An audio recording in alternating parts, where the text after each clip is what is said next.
Good afternoon, ladies and gentlemen. Welcome. Just meant Tom, you on? You're all set? Good afternoon. Today's date is April 15th, 2014. This is the 1 o'clock interest session at the 41st CALLERLAB Convention in Sparks, Nevada. My name is Jerry Junck. I'm from Wayne, Nebraska. I am a co-moderator for this panel, and I'm very pleased to say that my co-moderator with me is from Los Angeles, California. Give a nice hand to Mike Seastrom. The name of this session is one that Mike and I love. It's called A Visit with the Legends, and we have 4 legends with us this afternoon. And I have to tell you, this session is a favorite of Mike and mine. We feel that you can't go forward if you don't realize where you've been. And all of these guys have stories about their calling careers, the things that they've done, and that's what we want to talk about. We're not necessarily interested in the nuts and bolts, but there are a couple little stories that we might be privy to that we'll share with you. And A Visit with the Legends is indeed a visit with some of the legendary callers in our square dance history. Mike and I have had some very interesting interviews over the years, and today we have 4 more, and the session is being taped. After we get done, we will open this up for questions from the floor. So make sure that we get the hand mic out to you so that you can ask them, make sure that we get everything on tape. It's also being videoed. So if you'd like to have this video after this is over, it will be available. I'm going to, with that in mind, we've only got an hour and 15 minutes, and so we're going to take about 15 minutes for each one of these guys. And I'll just start down the list. To my immediate left here, to the immediate left of Mike Seastrom, is Daryl Clendenin from Portland, Oregon. Give him a nice hand. His wife, Yvonne, is back there. Say hi to Yvonne. Next to him is Ernie Kinney from Fresno, California. His wife is Lanny, but Lanny is not here. Am I correct, Ernie? Okay. Next to him is Dick Henschel from Concord, California. And is Vicki here? Is she in the room? Vicki's working. Dick is with Hilton Audio. Most of you know that, or I think everybody does. And then on the far left over there is Cal Campbell from Castle Rock, California. And Judy is here. Where's Judy? Way back there. Judy is here. Judy. We sincerely hope you're going to enjoy this. We're going to start with my good friend Daryl Clendenin. Daryl is from Portland, Oregon. He learned to square dance in 1967 and began calling in 1969. He made a decision to become a full-time professional caller early in the 70s, so let's give a nice hand to Daryl Clendenin one more time. Daryl has been stewing and brewing about this thing. He's worried about what I'm going to ask him. He's more worried about what you're going to ask him. I have never had so many people come up to me and say, let me just stand and bask in the glow of a legend. Where in the heck you get this legend stuff, for crying out loud? I'm doing the interview. If that doesn't scare you, nothing will. Okay, how did you get into square dancing, Daryl? The first time? Yes. First time I got into square dancing was in college, in the folk dance group. Actually, come right down to it, that was the first time I ever called a square dance. The folk dance group decided to have a barn dance on our own. We just organized the whole thing, hayride and everything. We had a hayride in the rain, wound up at a barn with a dirt floor, borrowed the class instructor's turntable and records, which we all knew those records by heart because there was only 2 of them for square dance. One of them was Hot Time in the Old Town Tonight, and the other one was Oh Johnny O. I mean, what is there? I had no idea that there was only music on one side of those records till I got there, and I got it all hooked up, put the needle on the record. Nothing but music. I said, good, I get to be a caller. So I did call my actual first square dancing right then and there. And we danced out on that dirt floor. And from the rainy hayride we were on, we were soaking wet. And we were mud clear up to our cheeks. But that's my very first square dance. Daryl, both Daryl and Ernie had record companies over the years. Daryl started the Junck Record Company in 1978, and he produced records, hoedowns, singing calls for 27 years until he sold the company. Now, there's a story as to why Daryl started a record company. He started a record company because of what, Daryl? A certain song. Well, originally, yes. I know what story you're talking about. It's a true story. I should do like Ernie and say it's a true story. Once upon a time, if I say once upon a time, you automatically know it's a true story, right? I was recording for a small record label up there called Greenwood Records. And I was really having a good time with it and everything. And I was coming back from a weekend I'd done down in Northern California someplace, and I heard this song on the radio. I thought, doggone, I want to cut that as a square dance. So I went out, when I got home from California, mind you, I didn't go straight home.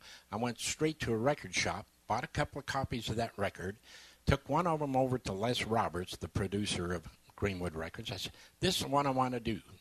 He put it on turntable. I don't know, it's kind of weird rhythm to it. He says, I don't know. I said, it's going to be good. Just cut it for me. I'll do it. About a year later, he came to me with a cassette tape with the rhythm track for this record on it. And it sounded wonderful. About 2 weeks later, it was released on Chaparral. The name of the record was Something About You, Baby, I Like. And I just decided right then and there that I was never going to wait on somebody else for something that I could do on my own. So I hired a studio, hired musicians, went to work, and became a record company. That's how that started. Isn't that interesting? Now, there are reasons both you and Ernie have made classic singing calls, and we'll talk about Ernie's here in a little bit. But you made a number of classic singing calls. Among them was the old Lamplighter, Hummingbird, and I think one everybody recognizes is Play Me Some Rag. And to me, Play Me Some Rag was the first time I ever heard a counter melody put on a singing call. Do you know of one? I don't know of one other than that. And what brought that about? And he'll explain what a counter melody is. When you're a record producer, or when you have the opportunity to do anything that you want to do on a record, I listen to music. And I was listening to an old-time favorite station on the radio, and I heard a Bing and Bob Crosby song, Something About You, or not, the Play Me Some Rag one. And I got to thinking about it, and I said, doggone, you know, that thing kind of fits the format that we use for square dancing. And so my son, who is a professional keyboardist, had him come, and we sat down and we worked out both parts and how we were going to do it, and went in the studio and did it. It was just another one of those that's, yeah, that should work. And at that time we had a group called the Chinook Boys, and I got together with them. We worked out the two different parts, put it together, and went in the studio and recorded it. And it did become pretty much a classic. It really did. Now, one of the other records that he did was a classic, was called The Old Lamplighter. How many times have you heard callers say, boy, I wish they wouldn't use a generic figure on a singing call? Daryl's going to explain why you don't put anything but a generic figure on a singing call. Yeah. Back in those days, that's been a few years ago, mind you. You had hair. I had hair. You don't really think on top of his head that's real, do you? I mean, you should give it a little tug every once in a while, just to make sure. Just to make sure. Tell a story. You keep bringing that up, Jerry. Yeah. I keep telling you, real men don't waste their hormones growing hair. And I tell and I tell you that some people use Head and Shoulders, some people use Mop and Glow. So there. Tell a story about the old lamplighter and the figure. I have no idea what you're talking about. No, you know, these days you buy a record and you can almost bet that the figure on it is going to be heads promenade half, down the middle square through 4, right and left through, veer left, Ferris wheel, square through 3, swing the corner. Over and over and over and over again. Well, we used to try to get creative. And I thought, doggone, you know, how about a figure that goes something like heads promenade halfway, but on the way, half sashay. Walk in, square through 4, do-sa-do to an ocean wave, centers trade, boys only scoot back while the girls trade, swing and promenade. Slick, it's slick. And by golly, they had a nice full promenade and everything at the end of it. And I was very happy over that. And I kept getting these things in the mail. We had real mail back in those days, not the email that you have now. Getting these notes in the mail. I love that record, but that figure doesn't work. And I decided maybe I better stick to stuff a little bit more commonly used. So we got away from being real creative with the choreography on the singing calls. But that was a lesson for me. Now, we've got to kind of limit our time here. But Daryl joined CALLERLAB in 1975. At that time, it was an invitation only. You were invited. That was the second year. And he attended with Elmer Sheffield. There's a story about that, how nervous you were. Well, all of us were nervous that we're invited because we'd be sitting there and we'd be watching the real legends go by. Exactly. Like that. We just could not believe that we were not only in the same room with all of these really, really famous great callers, but we were sitting down to eat with them. We were sitting down in the hallways and visiting with them. And they were treating us very nicely, which just really surprised the heck out of me. I know that you want me to tell that other story. Well, I'm getting to that yet, but I've got one that I want to tell. Uh-oh. I'm not involved, am I? About 10 years ago, I went to Jerry, and I said, Jerry, CALLERLAB is not fun. We go there, we work. Am I telling the truth, Jerry? Okay. I said, there's no fun. It's all work. What we need to have is an OFC. He said, OFC? Yeah, an old farts club. An old farts club. Now, what you can do is you can have somebody like Marshall Flippone. We're going to induct him into the old farts club at this convention, and we'll take Cal Campbell, we'll induct him in, and we can turn it into a roast at one of the sit-down sessions in there and just have a lot of fun.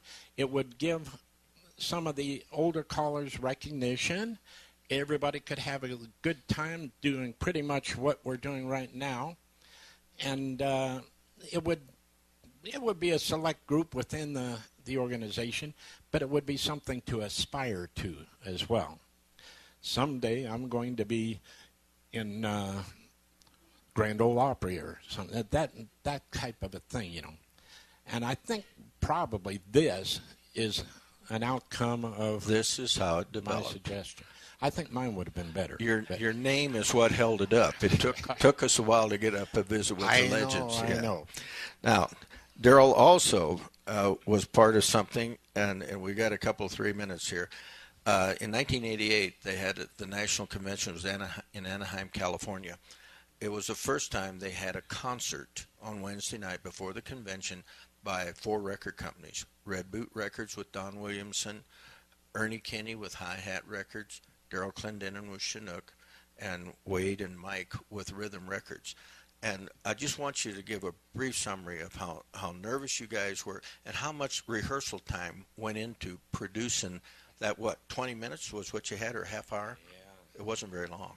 I don't remember how long it was either. It was a lifetime once you were there. Thought it was never going to start, and then I thought it was never going to end. I never saw you go to the bathroom so many times. Man, I tell you. Well, we work in front of huge crowds of people. I remember a Seattle National Convention, I think that we had out in the football field 18,000 dancers in one dance. And to get up there in front of those folks and call, it just, you're only calling to one square anyway. But to get up there and sing actual songs in front of 8,000 people that are standing there looking at you like this. Scared to death. Scared to death. And yes, it was not me. It was the Chinook Boys, our quartet group. And yeah, we went in the studio. We put together special instrumentals just for us, picked out our songs that we were going to do, and spent, actually, back then we traveled as a group during the summer for about 8 weeks. We did quartet dances cross country. And at each one of those dances, we said, and we have our concert that we do after the dance. And so we got to get up there and we got to sing our songs and get our practice that way. Because all of us came from a different part of the country. Well, when we got together, that was our rehearsal for that national convention. Do I get to tell that other story? I know we're running out of time. Here's the story. This is the last thing for Daryl, but it's a story about him being up in Canada. Once upon a time. So you know it's true, right? Been more than once I've been invited to go up to Canada and do a 3-day weekend in Edmonton, Calgary, and Red Deer for the callers up there. And this one time that I flew up there, did the weekend and everything went well, and I was flying back home, and the plane change was in Vancouver, BC, and I had to go through immigration there, and I went up to the counter, and I set my briefcase down on the floor, gave her my, I think it was just driver's license at that time, and she looked at me, and she looked driver's license, she looked down at my attaché case, and said, where you been? I said, up to Edmonton. How long were you there? 3 days. She looked at my briefcase. Did you work? No, I didn't work. You mean tell me, she said, what were you doing up there? I said, went up to visit friends. You mean tell me that you went up there, all the way up there, just for 3 days to visit friends? Looked at my briefcase. I leaned over the counter. I said, listen, I've got a girlfriend up there. I don't want my wife to find out about it. Gone. True story. Like True story. True story. Ladies and gentlemen, Daryl Clendenin.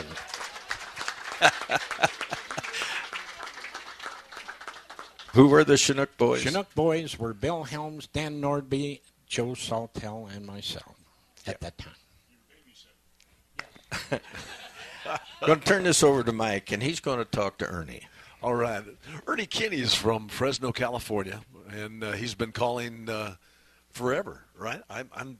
We'll get that story in just a second, but he's been a CALLERLAB member since 1977. He served many years on the board and also was chairman of the board for a real critical time in CALLERLAB's history. And Ernie was also, for a number of years, owner and producer for Hi-Hat Records, and that also translated to other record companies out of there. So, Ernie, why don't you tell us a little bit how you got started calling and dancing? I forgot.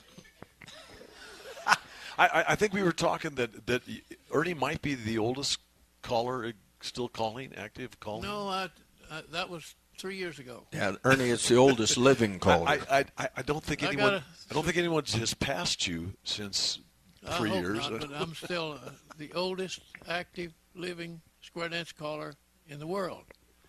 I'm thinking. And that is Texas too. I started calling in 1960. I was still a school administrator out at a big place way out yonder in California called Cantua Creek. No one knows what it is, but I had trouble finding it too. But we had a caller from Kalinga. We decided we wanted to call square dancing. We had a nice hall. We used the school gymnasium. And Rabbit O'Quinn was our caller. And we learned to square dance. And, well, you know, we thought we learned to square dance. But we did. We square danced. And I would go with him on some of his trips. He was calling up in a town called Mendota and then Kalinga, and I'd go with him. And I'd sing songs all my life. My mom forced me to. And she forced me to take piano lessons for 5 years when I was a kid, and Dad caught me practicing one day with my baseball glove on, and that ended that. And so I started following him around, and pretty soon he decided he'd quit, so I started calling for the club. And the two clubs, his and Kalinga and ours in Cantua Creek. And another caller in the area had heart problems, so first thing you know, I'm calling Monday, Tuesday, Wednesday, and Thursday nights. And each of the club danced a different Saturday night, so I'm calling every Saturday night of the week, too. They get Sundays and Mondays off. And about halfway through the second year I called, a round dance club in Tulare called and said, Ernie, we'd like to square dance the first and third Fridays. Would you mind calling for us? No problem. So then I've got practically everything tied. By the way, is my sister here with me today? Stand up. Mike, stand up. Mike and my sister Sue. Fantastic. Back to that, I was 14 years old when she was born. So when I was 16, my dad let me take the car out on a date, but she had to go with me and stand between me and my girlfriend in the front seat. But anyway, back to square dancing. I love people. Well, not all people, but I mean. And I used to tell my teachers, if you don't love children, get yourself another job. We don't need you here. And I feel the same way about square dance callers. If you don't love people, what are you going to do? They hate you. They're going to hate you anyway. But then I started traveling, and summertime when school was out, I would get in a motorhome and drive and wait Friday night and get up and go into Albuquerque Saturday morning and call Saturday night and drive to Fun Valley, Colorado, and had a week-long thing there, and then on through Lyons, Colorado to the East Coast, Washington, D.C., and call every night practically. And then the following year, I'd go to Washington, D.C. and back through the Gulf states, and after going through the New England states. And I got a story of one of those trips. My youngest boy, many years later, decided to go with me, Rick. And I'd been to Johnson's Barn in Rehoboth, Massachusetts the year before. We had a pretty good-sized hall. We had 20 squares that filled the hall. And got ready to leave that night, and Mr. Johnson said, could you come back next year? And I said, yes, but I can't give you a Saturday night. I can give you a Thursday night. He said, we'll take Thursday night.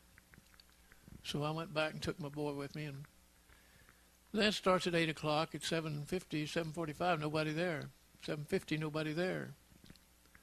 7:55, a bunch of cars come driving in, and I didn't pay any attention. They didn't come in and pay or anything. They just came in squared up and started yelling. And I jumped on the stage and started. Whew. I was happy to get going.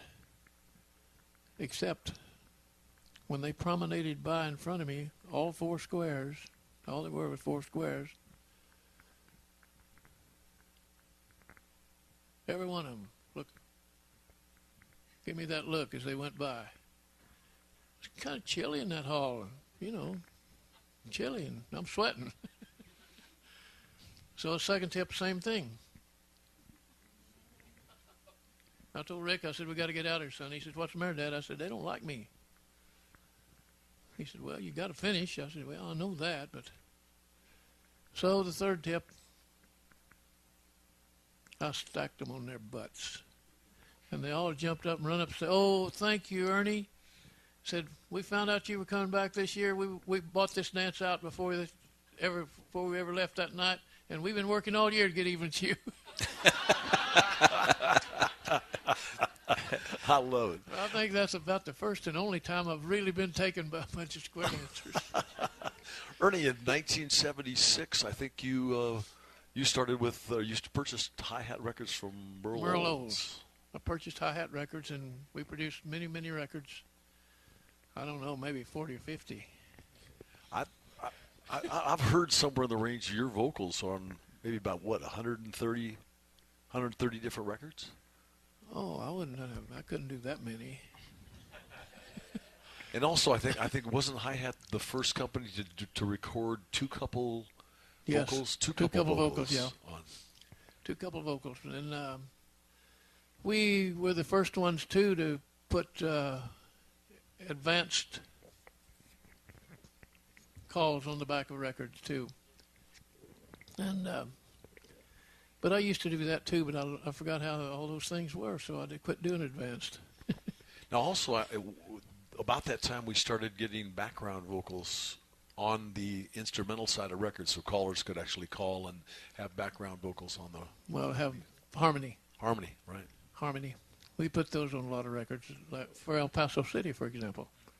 That's what we wanted to get to. Ernie has a classic, El Paso City. How did that record come about, Ernie?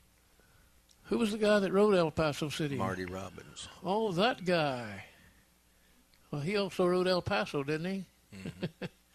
Well, I was heard him on the radio. I was driving home one day, and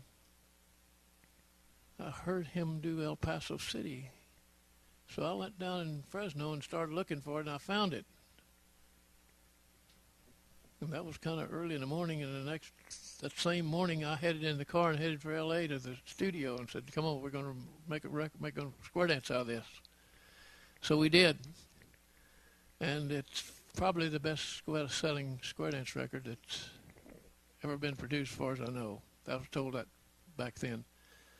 But then I had several nice guys. Well, when I call their names, you may change my mind. Tom Perry was our baritone singer. He was from Largo, Florida. Our bass singer was from Blountville, Tennessee. What was his name? Wayne McDonald or something? Wayne McDonald. And then there was that guy from up in the the Sacramento area, right east of Sacramento, in cool California, named Bronk Wise or something like that. Anyway, he was our tenor singer. So we started doing things like that and put them on CDs and so forth. Quartets, doing all the Sons of the Pioneers. We called ourselves the Hi-Hat Pioneers. So we started producing CDs. Bronk and Tom and I took a trip to New Zealand, week-long thing in New Zealand, calling dance 3 or 4 nights of the week and doing concerts after every dance during the night. I don't know how they got along this in New Zealand, but we finished the dance at about noontime on a Sunday, and we were getting ready to do a singing call together, the three of us. And those about 4 or 5 couples come running up the stage off the squares. "You guys didn't do cool water." What do they know in New Zealand about cool water? So I took the record off the thing and put the tape in the player, and with the music for Cool Water, and we sang Cool Water, and all the square dancers going back and forth like that, and it was a lot of fun. We had a lot of fun together. It was a great group, and they were also part of that concert that we talked about earlier with the Chinook Boys. In addition, also Ernie was chairman of the board of CALLERLAB during kind of a critical time when the BMI ASCAP thing came along. But also Ernie was involved in a movie. One of the few callers that's been in a movie, I think. You call that a movie? I did. What's the name of it, Ernie? The Son-in-Law. Pauly Shore was the boss star. But anyway, where were we? Talking about that son-in-law. I don't see many movies, but I actually saw that. My wife and I were sitting in a movie theater, and Ernie came up on the screen, and I blurted out real loud. I said, "My God, that's Ernie Kinney." And everybody looked at me. That is an absolute true story. You just blurted that out of the movie theater, huh? Right in the middle of the movie. My God, that's Ernie Kinney. I get called that a lot. My God. Yeah. How about a nice hand for Ernie Kinney?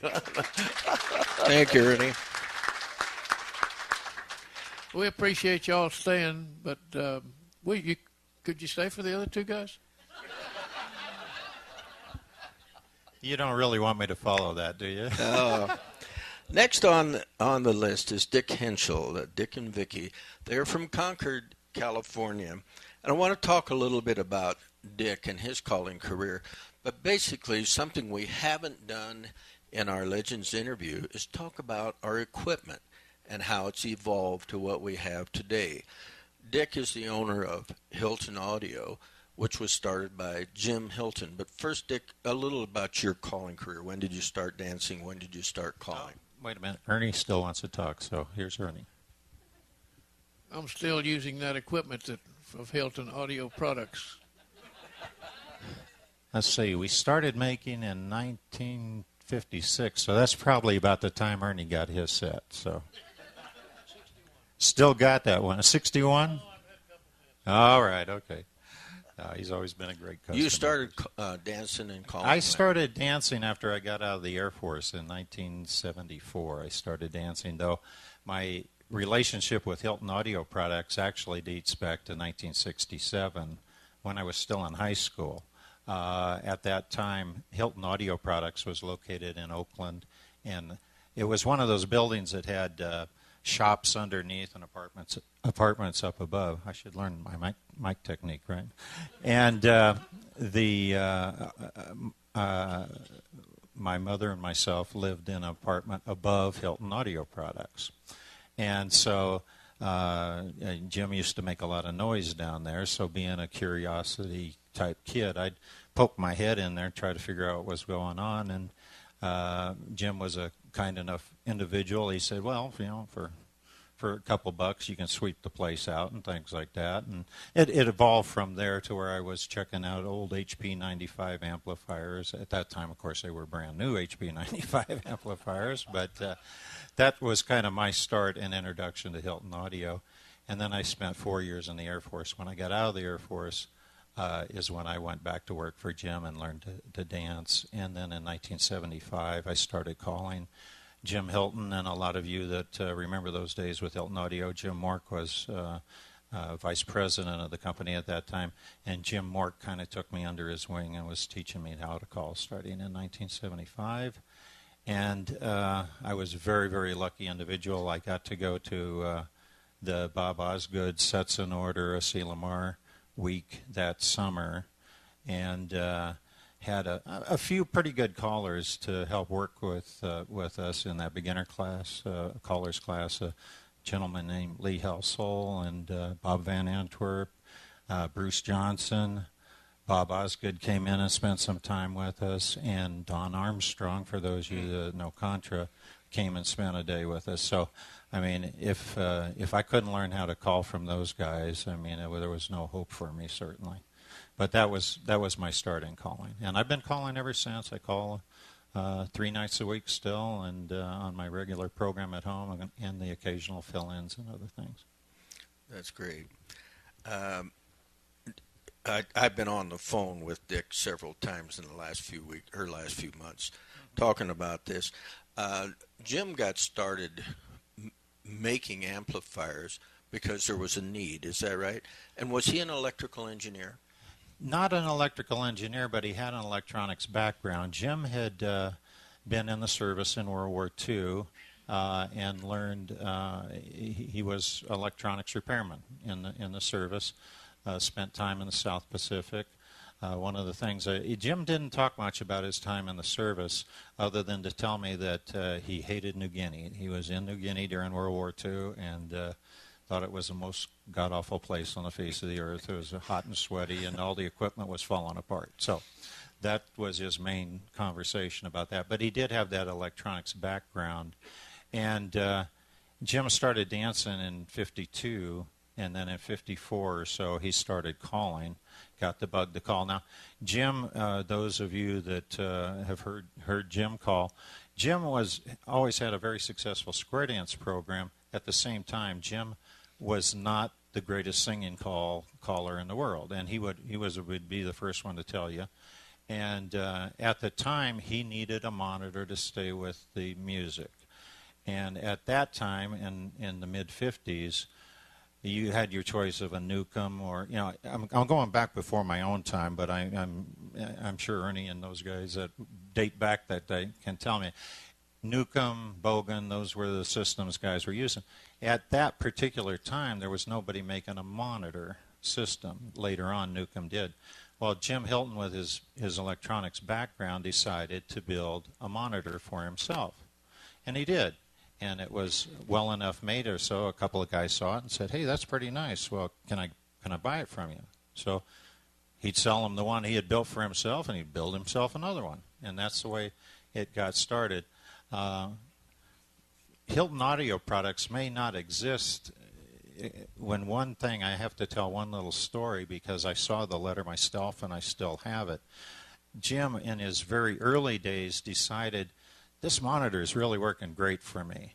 So he wrote a letter to Bob Newcomb, who owned Newcomb Electronics, and he said, "I've developed this monitor and it's really helpful for square dance callers, and I'd like to work something out with you so you could make it, Newcomb could make it." And he got a very nice letter back from Bob Newcomb saying, "Well, thank you very much, but I'm not interested in making it." So at that point, Jim decided, well, I guess I'm going to make it. And that was kind of the start of Hilton Audio Products from there. It's really interesting. For those of you who've used Hilton equipment, the quality control has always been superb, whether it was the original tube types or to the solid state that we have today. But how things evolved, he just talked about the monitor. We came up with the AC200, which became the AC300 and stuff. There's an interesting story about this. Dick and I have been sharing stories, as I said, for the last couple of months. But how he was a good friend of Don Franklin, who owned Wagon Wheel Records. And Jim kind of relied on Don for advice as to what do we need. So I'll let you finish the story. Yeah, well, in those days, right after Ernie Kinney, Don Franklin was considered one of the top. I'm not sure if Ernie would agree with that, but I like Don. You like Don, okay. You got along okay. Okay, good. I don't want to step on any toes.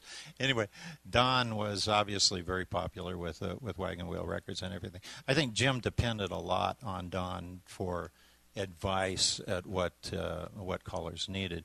But the story that Jerry's referring to was, at the time, Hilton Audio had been making tube systems, and then in the very late 60s, in 1969, the first transistor system was made by Hilton Audio, and that was the SS200.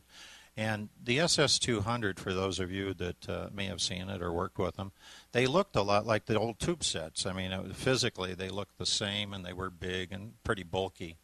And Jim assumed that that's what callers liked. The HB95 had been very successful. Well, they did a festival around 1970, and I'm telling this as secondhand. I was not there, but I've heard the story enough from Jim that I know it's true. Jim was doing the sound at a festival where Don Franklin was a featured caller. And at the end of the Saturday night dance, everything had gone real good, and they were staying in the same hotel, so naturally they went down to the bar to have a couple of beers. And they were down there yakking a little bit, and typical, Jim was kind of asking Don, well, what do you need? What's that? And Don was telling him, he said, what I really need, I'm getting more of these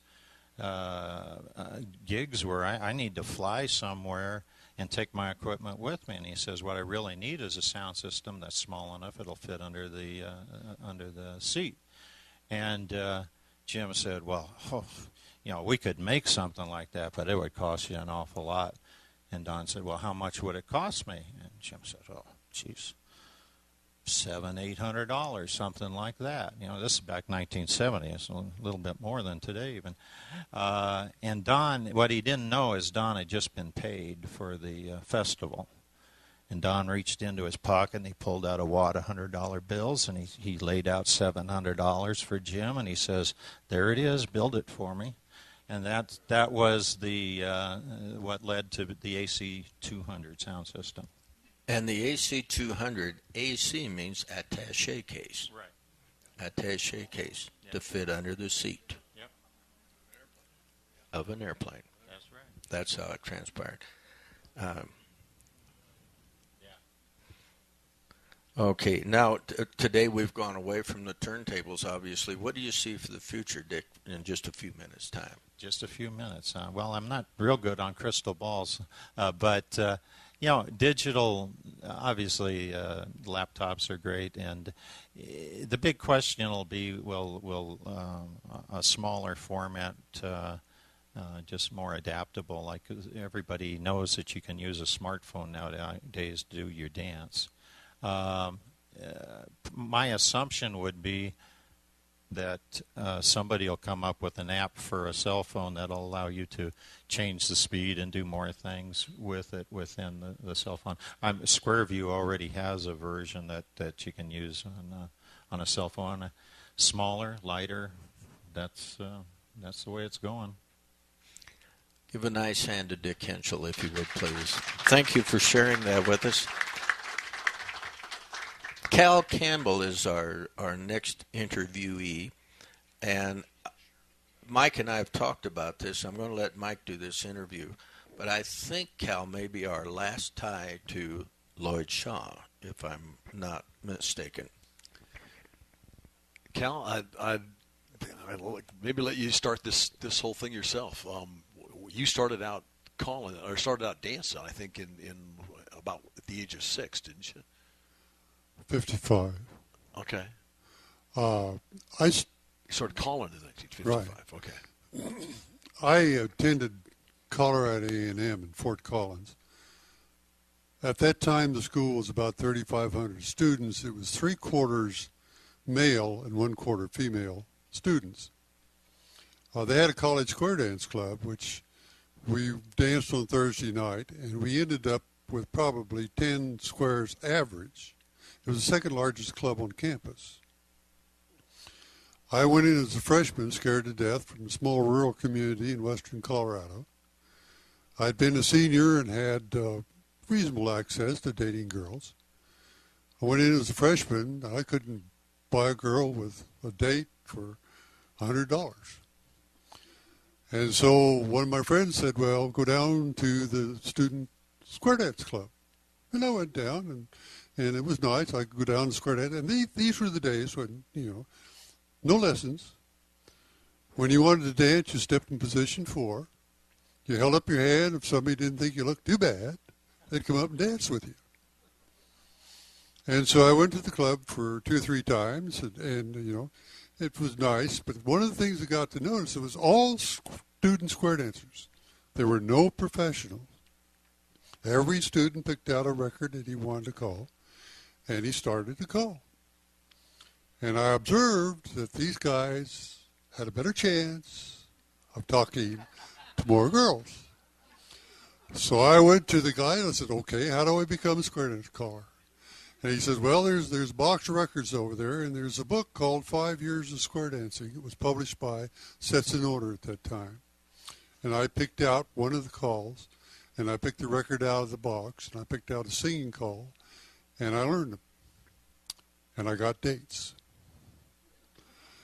And that actually proved out to be pretty good, because one night when I was calling about 6 years later, I'm a veterinarian. Didn't know this. So I had to go to college for a long time. And about 6 years later, a cute little brunette showed up, and she stood up in front of me and says, "I'm Judy Miles, and I bet you don't know who I am." I looked down at her and said, "I haven't got a clue, but would you like to go out for coffee afterwards?" And that's my wife sitting back there. But we met at a square dance, okay? Main thing was I had 7 years before I finally got the vet degree. And basically, my primary purpose was to get a vet degree. It wasn't to call square dances. About a year after I started, I ended up doing a beginner party for a young married group at a church. And I had about enough time that for twice a month I could go call for them. Once a week I could call for the Egg Haylofters at their dance, and they had an exhibition team. So I started out different than these guys.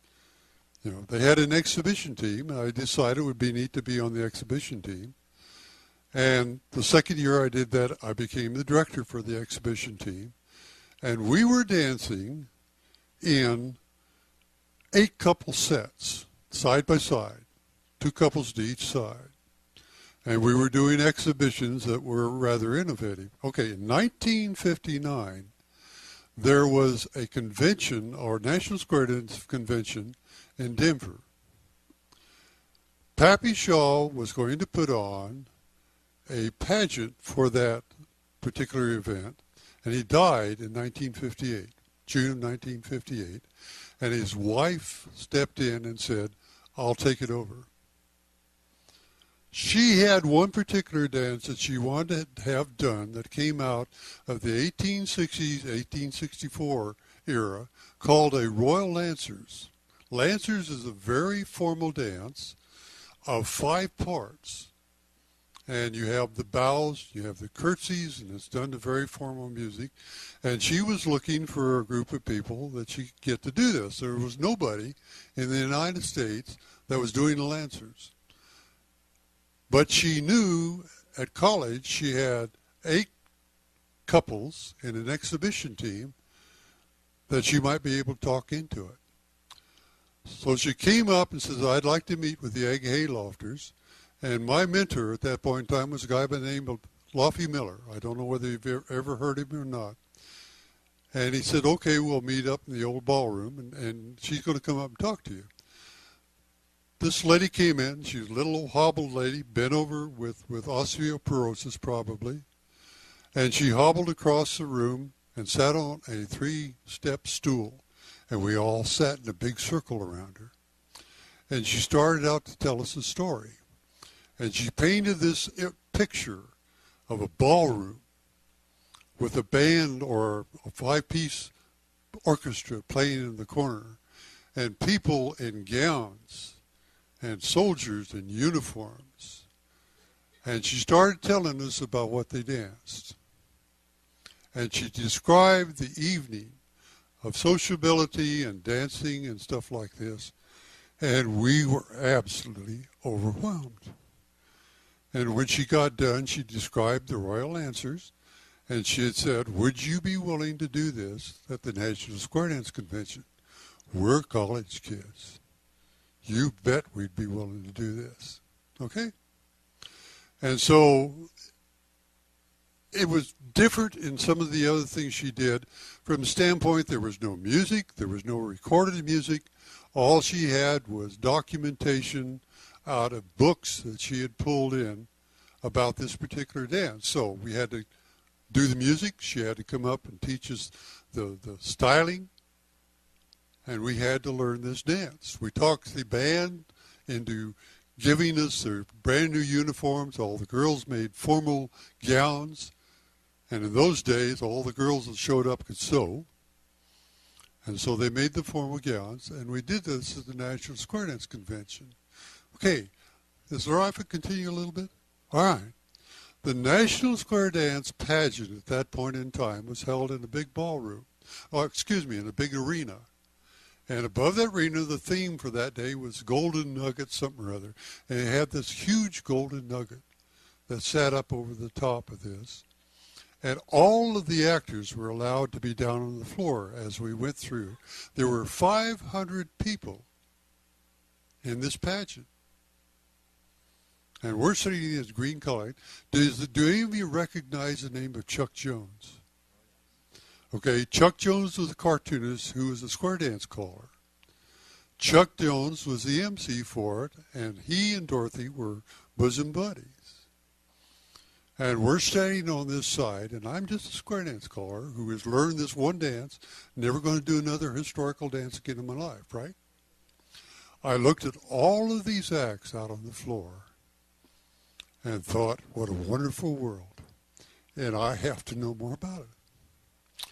And so when we got done with that, I asked Mrs. Shaw, I said, could some of us come down and dance at your little Monday night club in Colorado Springs? Colorado Springs is got to be about 100 miles from Fort Collins. And she said, sure, you come on down. And we used to go down in pairs. And for the next year and a half to 2 years, but while I got the rest of that degree, I got to go down about 6 times a year and dance with her. And at the end of that period of time, she said, would you like to come down and go to something that we have in the summertime for a week? It's called the Lloyd Shaw Fellowship. Would you like to go? Well, I had just gotten married. We were just having a child. And I was due to be drafted into the Army as soon as I graduated. And I said, sure, we could come down and maybe spend 3 days, but then I have to report for induction into the Army on the Friday of that week. We went down. There was Bob Osgood, Don Armstrong, several round dance teachers, and we spent the first 3 days at the Lloyd Shaw Fellowship. We went back every summer for 17 years. I would love to tell you more about Mrs. Shaw because I don't know. Do you want me to just dribble on? No, I was going to interrupt you because okay. we have time constraints here. For those of you who are not aware of who Chuck Jones is, Chuck was an illustrator for Warner Brothers. He is the creator of Bugs Bunny. A good friend of Bob Osgood's, right. And quite a square dance promoter, he and Dottie. And wrote quite a number of years for Setzenother Square Dance Magazine, yeah. As Cal was... Yeah, I was on the staff of Square Dance Magazine for 3 years. Mm-hmm. I wrote about modules. Yeah. Mike has some more questions for you. You know, also, Dr. Campbell has written several books. One of them is very, very popular. It's a resource for many of us, is Dancing for Busy People. Cal, how did that come about with, I think it was Bob Howell and Ken Kearney? Yeah, I had, the 2 of us were young, 1 of us old. One of my mentors was Bob Howell. Bob Howell was very prominent in the world of teaching beginners. Almost all of his business, where he lived up in Cleveland, had to do, and he also wrote a column for Square Dance Magazine called Easy Dancing, I believe it was. And he wrote it for 23 years. The other one was Ken Kernan. Ken and Kernan worked for Bob Howell for many years, and between the 3 of us, we had the knowledge pool to put together this book called Dancing for Busy People, and it's sold thousands of copies so far. Yeah, Ken actually worked for Bob Osgood and with the Setzenother American Square Dance Magazine because he lived in Los Angeles at the time. So the 3 of you, and also you may not know, but Cal is also a hot air balloon enthusiast and has written a book on hot air balloons. Right. It's called Balloons Are for Chasing. It's stories about my learning, being on a chase crew in Albuquerque is half of it, and the other half is about learning how to fly a hot air balloon and some of the hair-raising stuff we got into it. Hot air ballooning is an art, and you only become good at it if you have certain feel for the air.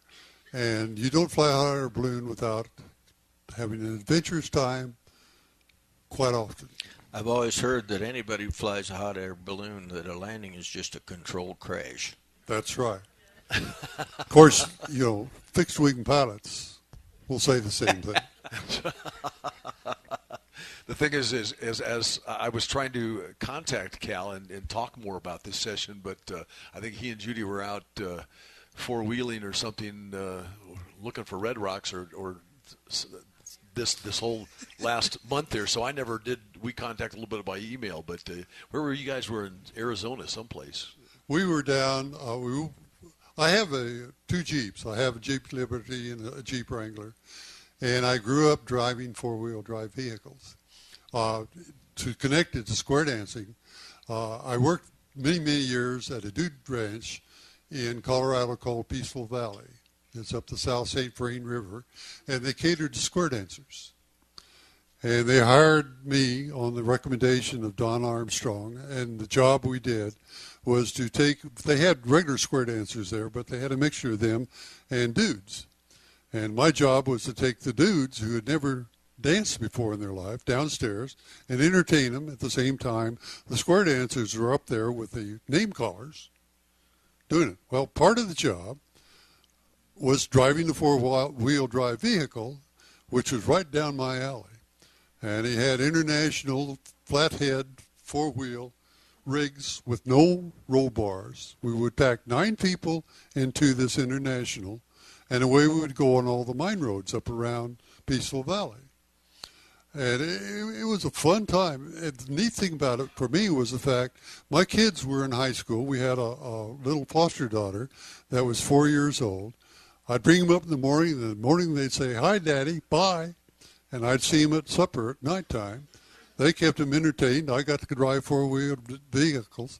I got to play with the dancers all evenings, and I did this for almost 14 years.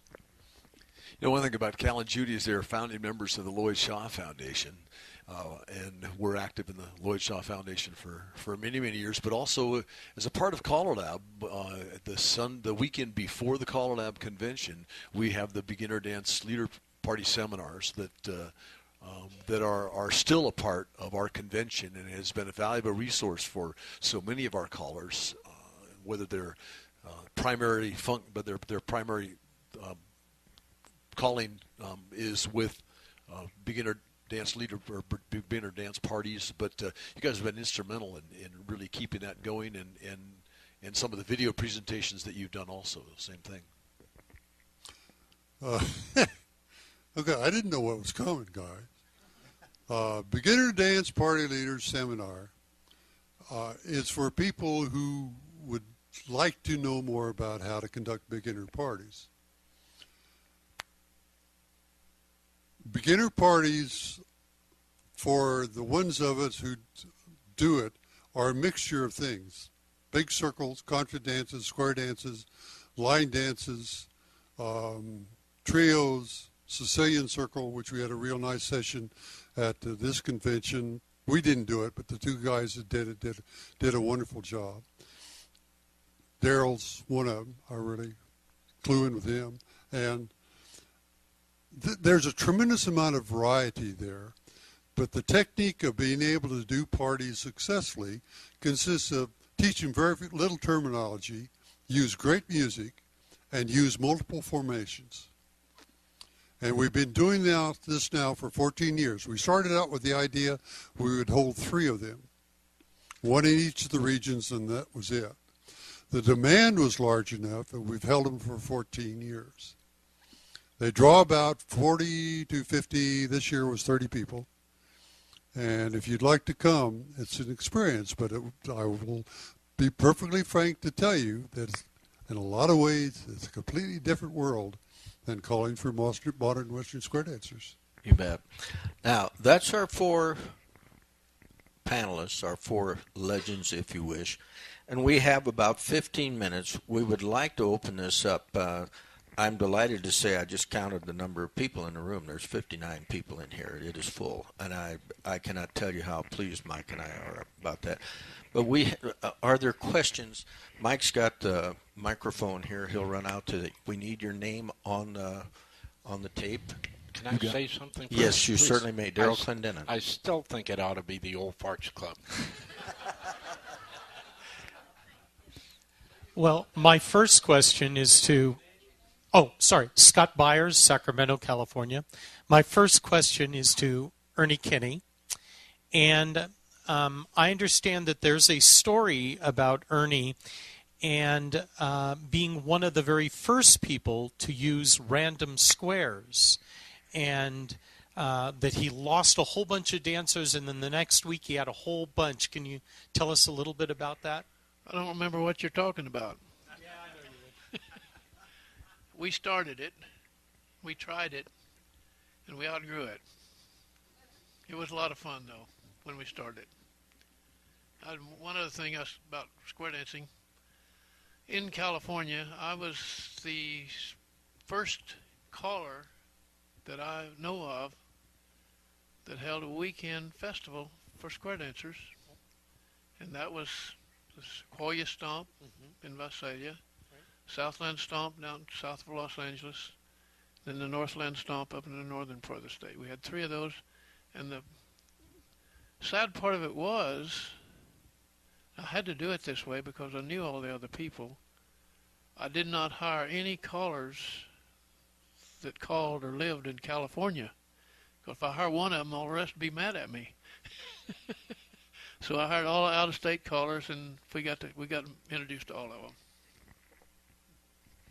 I was lucky enough to be included in some of those callers. The one down in Hawthorne, the one up Sonoma, and the Visalia one. Yeah. Ernie was very good to me as a caller. I wouldn't have done anywhere near the amount of calling that I did if it hadn't been for him and for others along the way as well. I didn't know him that well. Yeah, didn't know me that well. Young lady? I'd like to ask Cal to briefly talk about the Dancing Around Denver, the filming you did. Judy Taylor from Littleton.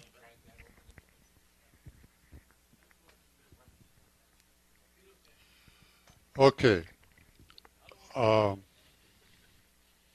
1976 was the bicentennial convention in Anaheim.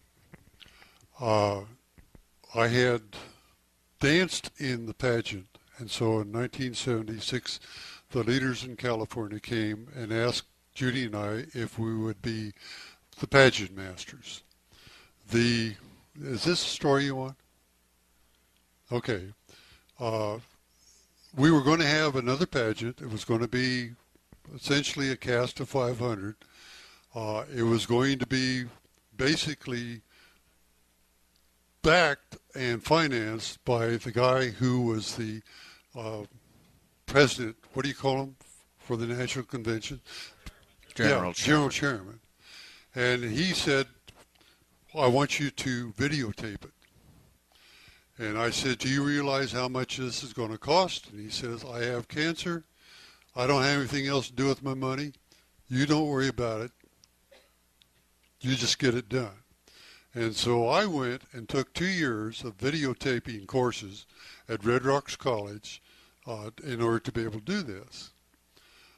He died about halfway, about 6 months before it was done. The pageant had to be canceled because of budget concerns, and we didn't get to do it. I wish we could have, but the net result out of it is I do a lot of video work right now. I've produced about a dozen DVDs for CALLERLAB that we do on the beginner dance part. I've videotaped this thing several times, and so in a lot of ways I've gotten a lot of mileage out of the knowledge. It's neat. We're going to be starting to put a lot of this on YouTube. But also keep track of the fact that if you really bend Dana's arm, there are 12 DVDs that I've got a lot of information on them. Other questions? Yeah, John? John Jones from Texas. Dick, to enhance a little bit about the story of the AC-200, I happened to be doing a festival with Don Franklin right after he got it. That Jim sent it to him. And Don's story that he told me was that he tried to get Jim to build one of these, and Jim said, I'm not going to do it. And Don told him, the story that Don told me, he told Jim, you're not smart enough to build one. And it made Jim mad. And he showed him that he could build one. And so Jim had tried to get me to buy one of his sets for several years with the old record cut turntable on it, and I didn't want one of those because it's too big and bulky, and I was using the Caliphone, and it all fit in one box, 2 speakers and the amplifier all in one box. And so he was just really giving me a bad time about not buying a Hilton. And as soon as he made that AC200, I called him and I told him, I said, send me the next one that you get. Right. And so I bought it, and it's still being used today. Then later on, about 10 years later, I started talking to him about, I said, I want one that's smaller than that AC200. He said, no, I'm not going to do it. I said, you're not smart enough to build one. About a month or so later, he called me and he said, I'm going to send you something and I want you to see what it looks like. So he sent me a Micro 75. And I took it out of the box and looked at it, and I said, boy, this is really great. I didn't even plug it in to see if it worked. I put it back in the box. I caught a plane, and I flew to Chicago. And when I got there to that hall, it was a big gymnasium and probably 80 squares in the hall with 4 of those big Newcomb speakers hanging on the wall. And the guy was using an AC200 to power it with. And I said, let me try this. And he started laughing at the way it looked, So I plugged in that Micro 75, and it did work. And I called the entire dance to 80 squares with a Micro 75. So the next Hilton newsletter came out, John Jones calls to 80 squares with a Micro 75. So, right. And I still have the last one that you made. Yeah. And we thank you, John. Let me add a brief addition to that. For those of you about that time. Oh, go ahead. At about that same time, I was trying to get Jim to build a smaller unit, and he wouldn't do it because he thought no one would use it. He thought no one would buy it. He said it will look too tiny and too fragile, and that's one of the other reasons he didn't want to do the 75. It sounds like you needed to threaten him like John and Don did then.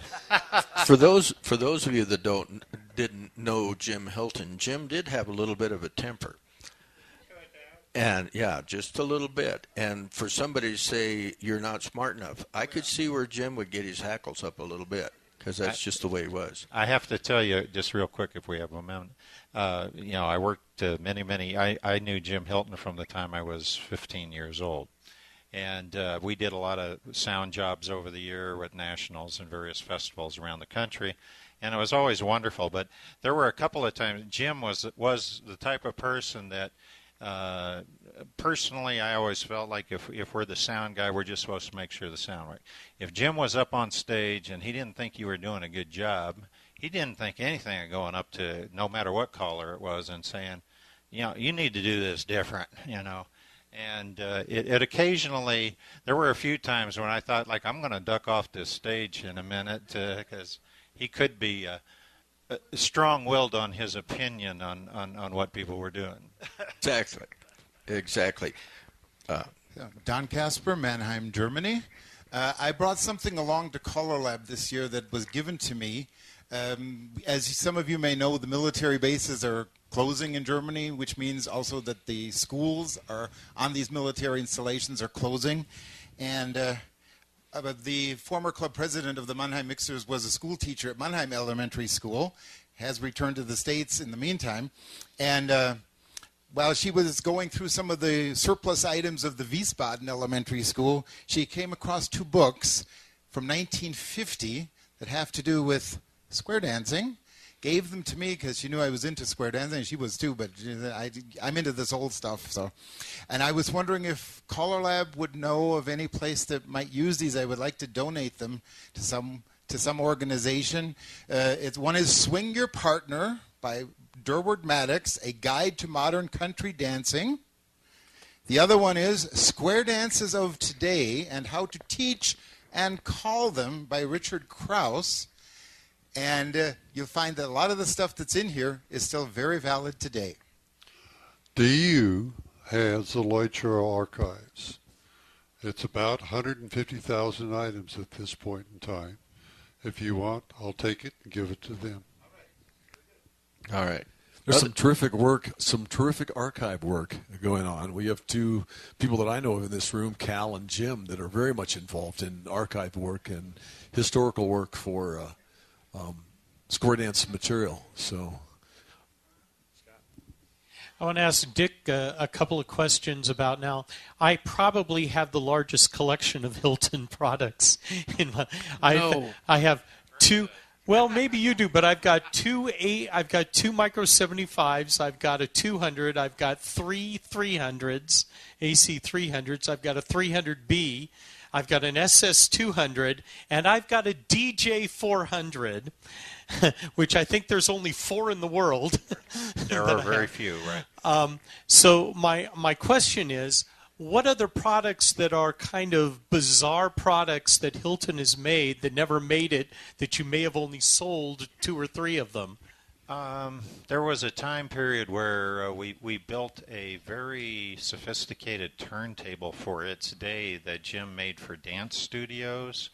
And I don't think we made over about 10 of them, but that would fit that category. I think anytime you run a business, a manufacturing business, occasionally you're going to come up with an item that's got a very, very short shelf life and runs into a brick wall for you, and that was one of them. The DJ system that you're talking about was a dual turntable system we built for DJs. We built very few of them, and it occasionally pops up in the DJ magazines. It's kind of comical because when one will show up and they'll put a picture. I saw in one of the major national DJ magazines, they had a picture of one of our old DJ systems with a question under it. Does anybody know what this is or who made it? Question in the back. Yeah, Dan Preedy from Washington. This one's for Ernie. Can you tell us the story in that movie Son-in-Law about whether or not they actually would let you dive off the stage during that movie? What'd you say? I actually took about 14 dives. Each one would be filmed from a different direction and different location, but each time that I took the dive, those stuntmen caught me, and it's like hitting a feather bed out there. They'd flop me down on the floor, and I'd run back to another one. Those little kids over on the side of the floor said, "Oh, old guy did it, and he's still alive." Well, I did about 14 of those, and then the final one, well, they didn't catch you, right? No. There's the stuntman. He was clothed up just like I was and looked a whole lot like me too. He hit the deck, and I was just happened to be laying down there beside that carpet he hit on, and I jumped up and said, "Hey, let's do it again." But the one that hit the floor wasn't me. I got another question right here. You didn't count the number of Hilton speakers you have. I got those too. Oh no. I only have 4 folded horns. Where was the other question? This is for Roger Smith, Santa Clara. Give us a little story on the traveling squares that used to go to King City. Traveling squares? Joe Johnson, Dave Hoffman, Otis Hollaball. About the story on the Sunday morning when you guys fixed up Otis. I forgot. Well, he got up to call Sunday morning, and your voice came out of the speakers. Well, I happened to be backstage. They had his unplugged, and I was plugged in. Got time for one more, Charlie. Yeah, first of all, a comment. I'd like to thank the gentlemen for the contributions they made to our activity. Very significant. The other question was back in the day with Jim Hilton, he always made a publication called the Caller's Gazette. And there was some very valuable information. I still have those. And from thinking, every once in a while I'll go through and think, well, I got to throw this stuff out, valuable things.